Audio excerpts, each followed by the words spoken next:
Mereka berjanji untuk bahu-membahu dalam peperangan puncak yang akan mencabut agama baru sampai ke akarnya. Mereka kemudian merencanakan siasat busuk, yaitu pasukan Quraisy dan Ghaiflan menyerang Madinah dari luar. Sementara Yahudi Bani Quraisyah menyerang dari dalam dan belakang barisan kaum muslimin, sehingga mereka akan terjepit dari dua arah, lalu hancur lebur tinggal nama dalam kenangan. Sebab itulah hingga suatu hari Rasulullah Shallallahu Alaihi Wasallam dan kaum muslimin dikejutkan oleh datangnya pasukan yang amat besar, merayap menuju Madinah dengan perbekalan dan persenjataan yang sangat lengkap. Mereka datang untuk menghancurkan kaum muslimin. Hampir saja kesadaran mereka terbang saking dahsyatnya kejutan yang mereka lihat pada hari itu.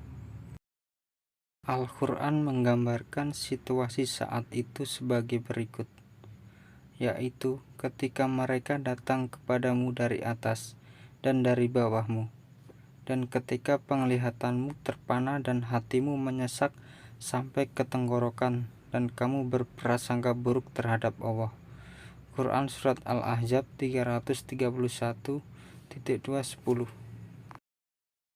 24.000 prajurit yang dikerahkan kaum musyrikin di bawah komando Abu Sufyan dan Liyainah ibn Husaw bergerak menuju Madinah, siap untuk menginjak-injak dan memberikan hantaman dahsyat untuk melenyapkan Muhammad SAW, agamanya, dan para sahabatnya. Pasukan ini tidak hanya terdiri dari kabilah Quraisy, tetapi juga turut bergabung kabilah-kabilah dan orang-orang yang memiliki kepentingan akan hancurnya Islam. Ini adalah upaya terakhir dan terdahsyat yang dilakukan semua musuh-musuh Rasul, baik individu, kelompok, kabilah, maupun orang-orang berkepentingan lainnya. Sementara kaum muslimin melihat diri mereka dalam keadaan yang sangat sulit. Rasulullah Shallallahu Alaihi Wasallam kemudian mengumpulkan para sahabatnya untuk memusyawarahkan kondisi genting ini. Tentu saja mereka sepakat untuk melawan dan berperang. Tetapi bagaimana caranya?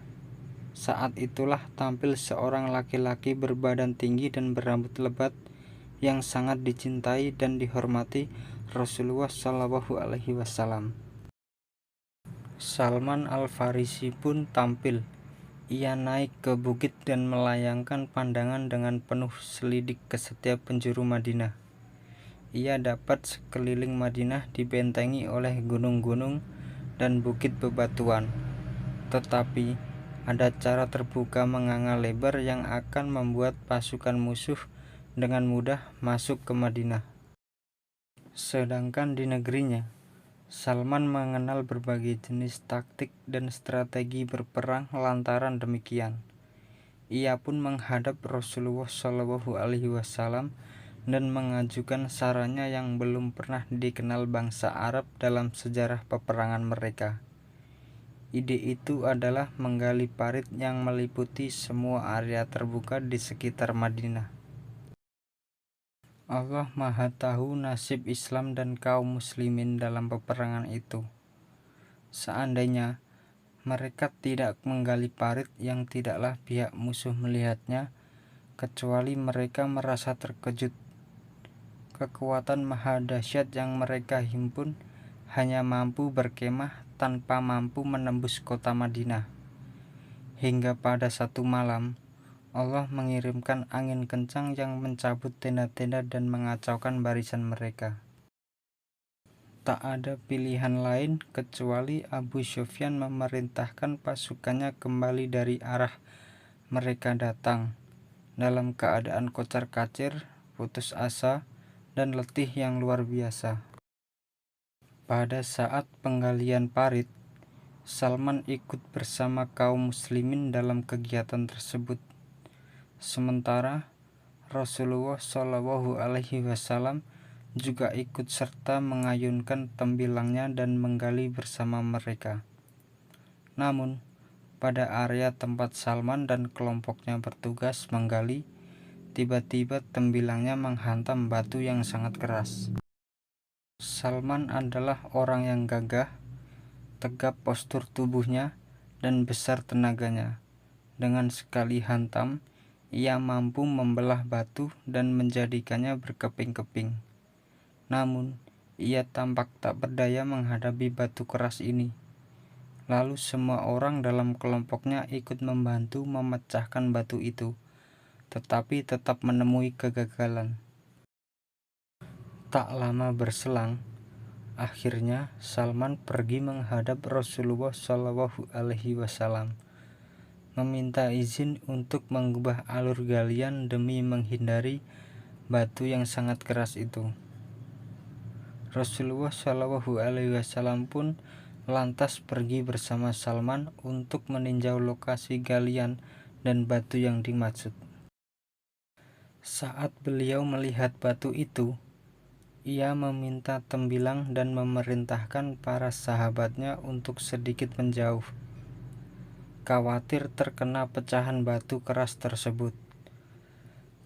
Dengan membaca Bismillahirrahmanirrahim, beliau mengangkat tembilang dengan kedua tangannya, dan segenap tekad dan kekuatan beliau menghantam batu itu. Tiba-tiba batu itu terbelah. Anehnya, di dalam batu keluar jilatan api yang tinggi dan terang. Salman berkata, "Aku melihat api itu mencelat dan menerangi sekeliling kota Madinah." Sementara itu, Rasulullah Shallallahu Alaihi Wasallam mengucapkan takbir seraya berkata, "Allahu Akbar, aku dikaruniai kunci-kunci istana dari negeri Persia, dan dari lambaian api tadi tampak olehku istana-istana kerajaan hijrah. Begitupun kota Kisra dan umatku akan menguasai semua itu." Lalu beliau mengangkat tembilang dan menghantam batu keras itu untuk kedua kalinya. Fenomena tadi pun terulang. Batu yang tunduk dan hancur itu mengeluarkan cahaya terang dan tinggi. Beliau pun mengumandangkan tahlil seraya bertakbir, "Allahu Akbar, aku dikaruniai kunci-kunci negeri Romawi. Dari percikan api itu, aku bisa melihat tanah merahnya dan umatku akan menguasai semua itu." Tak lama, Rasulullah Shallallahu Alaihi Wasallam memukul batu itu untuk ketiga kalinya. Cahaya kembali menuai menerangi Madinah. Pun bertahlil dan demikian pula kaum muslimin. Dirinya melihat istana-istana Suriah dan kota-kota lain di bumi tempat bendera Allah akan tertancap suatu hari nanti. Kaum muslimin pun berseru lantang dengan penuh keimanan yang agung, "Inilah yang dijanjikan Allah dan Rasul-Nya kepada kami. Maha besar Allah dan Rasul-Nya." Salman adalah orang yang mengajukan ide penggalian parit. Ia juga orang yang bertugas menghancurkan batu yang memancarkan beberapa rahasia gaib dan masa depan. Saat meminta tolong Rasulullah Shallallahu Alaihi Wasallam untuk mengatasi batu itu, ia berdiri melihat cahayanya dan mendengar kabar gembira itu, hingga akhirnya mendapat apa yang dijanjikan itu benar-benar terwujud dan nyata dalam hidupnya. Kota-kota Persia dan Romawi. Selain itu, ia juga melihat istana-istana Suriah, Mesir, dan Irak. Ia melihat pelosok-pelosok bumi bergetar dengung, penuh berkah memancarkan cahaya-cahaya petunjuk dan kebaikan dari menara azan. Ialah Salman, tengah duduk di bawah rimbunan pohon rindang di depan rumahnya di Madinah. Dia bercerita kepada rekan-rekannya tentang petualangan menakjubkan dalam mencari kebenaran. Pun bercerita bagaimana ia keluar dari agama kaumnya Persia menuju agama Majusi dan kemudian memeluk Islam. Dia meninggalkan kekayaan ayahnya yang melimpah, yang menerjunkan dirinya ke dalam dunia penuh kesulitan demi mencari tuntunan akal dan ruhnya.